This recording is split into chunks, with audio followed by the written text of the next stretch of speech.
हम आपसे वादा कर रहे हैं कि इंशाअल्लाह ताला मजलिस का आप एक मर्तबा साथ दीजिए और इंशाअल्लाह ताला हम इस जुहापुरा में पूरे गुजरात में जहां कहीं भी गरीबों से, मजलूमों से, दलितों से, मुसलमानों से, आदिवासियों से, हमारे सेकुलर भाइयों से नाइंसाफी हो रही है, मजलिस उस नाइंसाफी के खिलाफ आवाज उठाएगी। इसीलिए मैं आज आपके दरमियान में खड़े होकर इस बात का ऐलान कर रहा हूं कि इंशाअल्लाह ताला जमालपुर खेड़िया विधानसभा से मजलिस इत्तेहादुल मुस्लिमीन के उम्मीदवार कैंडिडेट इंशाअल्लाह जनाब साबिर काबुलीवाला साहब होंगे और मैं उम्मीद करता हूं कि आप इनका साथ देंगे। दुआ।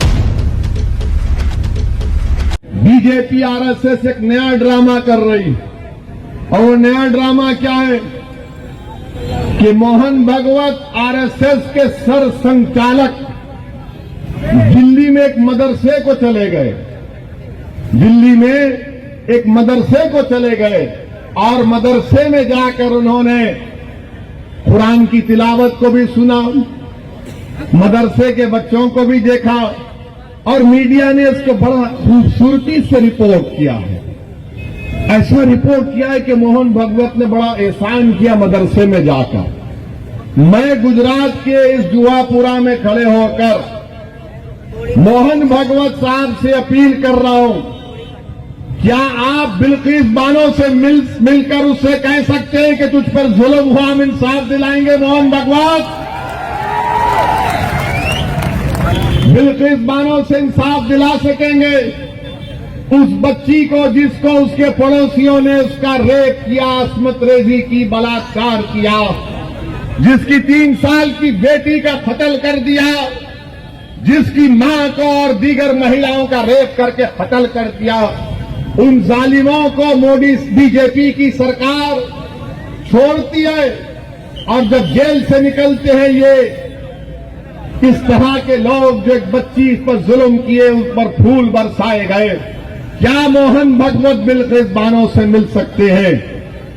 मिलो, मिलकर बताओ, बोलो कि इंसाफ ये होता है, मगर नहीं मिलेंगे। मदरसे को जाते हैं और आसाम में मदरसों को डिमोलिश कर दिया जाता है, मदरसे को जाते हैं और उत्तर प्रदेश में मदरसों का सर्वे होता है, मदरसे जाकर कुरान की तिलावत सुनते हैं और उत्तर प्रदेश में वक्फ की जायदादों का सर्वे किया जा रहा है ताकि मुसलमानों की वक्फ की जायदादों को उनसे छीन लिया जाए।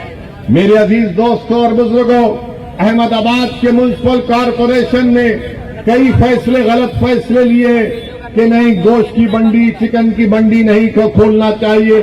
अरे आप होते कौन है? कौन डिक्टेट करेगा? कौन खाएगा? कौन क्या पिएगा? बाज ऐसे वेजिटेरियन भी हैं जो गोश्त नहीं खाते घर में, मगर बाहर जाकर खाते हैं ना। अच्छा, यहां से हम जाएंगे जलसे के बाद, ये आपका जो मैजिक चिकन ढाबा है, कितने लोग बैठकर चिकन खाते वहां पर? घर में नहीं खाते, वहां जाकर खाते हैं वेजिटेरियन।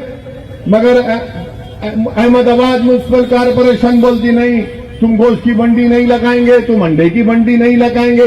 अरे आपको नहीं खाना है तो मत खाओ, गरीब को रोजगार है, वो गरीब का पेट पलता है, तो आप उसको नौकरी तो दिलाओ, नौकरी दे दो उसको गवर्नमेंट की। मगर नौकरी नहीं देंगे और बोलेंगे नहीं तू गोश्त की मंडी नहीं लगाएगा, अंडे की मंडी नहीं लगाएगा। तो ये एक अजीब मिसाल, एक मिजाज बन चुका है। मेरे अजीज दोस्तों और बुजुर्गों, आप जानते हैं कि यही हाल यहां पर बहुत से मसाइल हैं, तकालीफ हैं। अच्छा, यहां पर पूरे अहमदाबाद के अस्पतालों का मेडिकल वेस्ट का डंपिंग स्टेशन बना दिया गया है। क्यों बनाया आपने उसको? यहां पर कोई पूछने वाला नहीं है। अब कांग्रेस को आपने वोट दिया था पिछले मर्तबा, तब भी कांग्रेस नहीं यहां से कामयाब हो सकी। मैं आज आपसे वादा कर रहा हूं कि एक मर्तबा आप इस विधानसभा में मजलिस के अपने अपने वोट का इस्तेमाल करिए। हम यहां पर डेवलपमेंट के काम करवाएंगे। हाँ, जुहापुरा में अगर किसी चीज की जरूरत नहीं है मगर वो बहुत ज्यादा है वो पूरे हमारे इलाकों में पुलिस स्टेशन खोल दिए गए माशाअल्लाह। सारे रोड की जरूरत है तो भाजपा ने कहा पुलिस स्टेशन ले लो। अरे पीने के पानी की लाइन की जरूरत है, नहीं पानी मत पियो, पुलिस स्टेशन ले लो। अरे कचरे के अंबार को निकालवा दो, नहीं पुलिस स्टेशन ले लो। अरे ट्रैफिक जैम के मसले को हल करा दो, नहीं पुलिस स्टेशन खोल देंगे। ये इतनी मोहब्बत पुलिस स्टेशन को खोलने से अगर भाजपा को है, स्कूल खोलने से नहीं है, ग्रीन जोन को बर्खास्त करने से नहीं है। वो ये चाहते हैं कि मियां जी पर कंट्रोल किया जाए। याद रखो, अब मियां जी पर कंट्रोल नहीं हो सकेगा। ये देश मेरा है, गुजरात भी मेरा है। आप सिर्फ पुलिस स्टेशन से हमारे जज्बात को कंट्रोल नहीं कर सकते। इंसान है, इंसान को जरूरत है पीने के पानी की। इंसान है तो उसकी औलाद के लिए शिक्षा के लिए स्कूल की जरूरत है, बेटियों के डिग्री कॉलेज की जरूरत है। इंसान है तो ग्रीन जोन को खत्म करना पड़ेगा ताकि हम इज्जत की जिंदगी गुजार सकें। ये मजलिस की लड़ाई है। मैं आपसे वादा कर रहा हूं कि आप इन मसाइल पर गौर करिए। हम ना भाजपा से डरते हैं, ना कांग्रेस की बातों से हमको यकीन करना है। हमको जमहूरियत में, लोकतंत्र में अपने मसाइल को हल करना है। आप खुद सोचिए कि भाजपा की सरकार है, इतने सालों से 28,000 टीचर की वैकेंसी है। 28,000 क्यों नहीं दिए भाजपा वाले? 28,000 टीचर की वैकेंसी है। इम्तिहान तो होता है टीचर की भर्ती का, मगर खुद भाजपा वाले पेपर को लीक कर देते हैं और एग्जाम कैंसिल हो जाता है। ये काम होता है। नौकरी देना मकसद नहीं है, पेपर को लीक कर देते हैं, उसके बाद बोलते हैं पेपर लीक हो गया। मेरे अजीज दोस्तों और बुजुर्गों, हम आपसे वादा कर रहे हैं कि इंशाअल्लाह ताला मजलिस का आप एक मर्तबा साथ दीजिए और इंशाअल्लाह ताला हम इस जुहापुरा में, पूरे गुजरात में जहां कहीं भी गरीबों से, मजलूमों से, दलितों से, मुसलमानों से, आदिवासियों से, हमारे सेकुलर भाइयों से नाइंसाफी हो रही है, मजलिस उस नाइंसाफी के खिलाफ आवाज उठाएगी। इसीलिए मैं आज आपके दरमियान में खड़े होकर इस बात का ऐलान कर रहा हूं कि इंशाअल्लाह ताला जमालपुर खेड़िया विधानसभा से मजलिस इत्तेहादुल मुस्लिमीन के उम्मीदवार कैंडिडेट इंशाअल्लाह जनाब साबिर काबुलीवाला साहब होंगे। और मैं उम्मीद करता हूं कि आप इनका साथ देंगे दुआओं से। और मैं आपसे अपील करता हूं कि मैं नारा लगाऊंगा, आप मेरे साथ नारा लगाइए कि नारे तकबीर। और वहीं पर हमने फैसला लिया कि सूरत ईस्ट से इंशाअल्लाह ताला जनाब वसीम कुरैशी साहब हमारे कैंडिडेट होंगे। और वहीं से हमने ये भी फैसला किया कि दानी लिमड़ा से हमारी बहन इंशाअल्लाह ताला कौशिका परमार मजलिस की कैंडिडेट होंगी।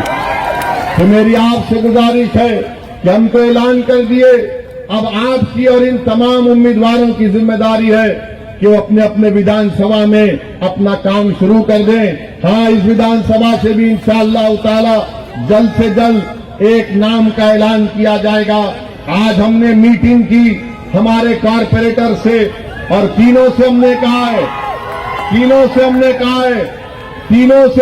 है कि जिस पार्टी जिसको भी टिकट देगी आप उसके कामयाबी के लिए आपको काम करना पड़ेगा।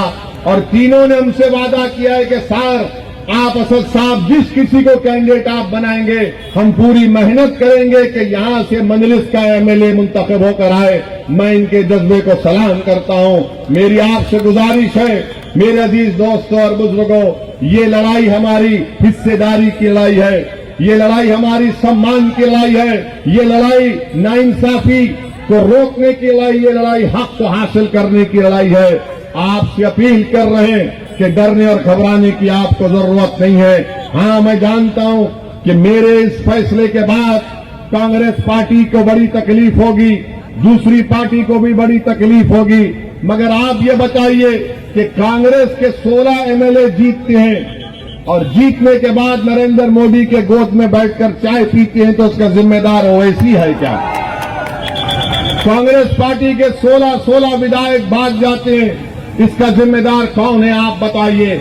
इसीलिए आपसे अपील कर रहा हूं कि अपने वोट का सही इस्तेमाल करिए। अपने वोट को जाय होने मत दीजिए। चैनल को लाइक शेयर एंड सब्सक्राइब करें और बेल आइकन दबाना ना भूलें।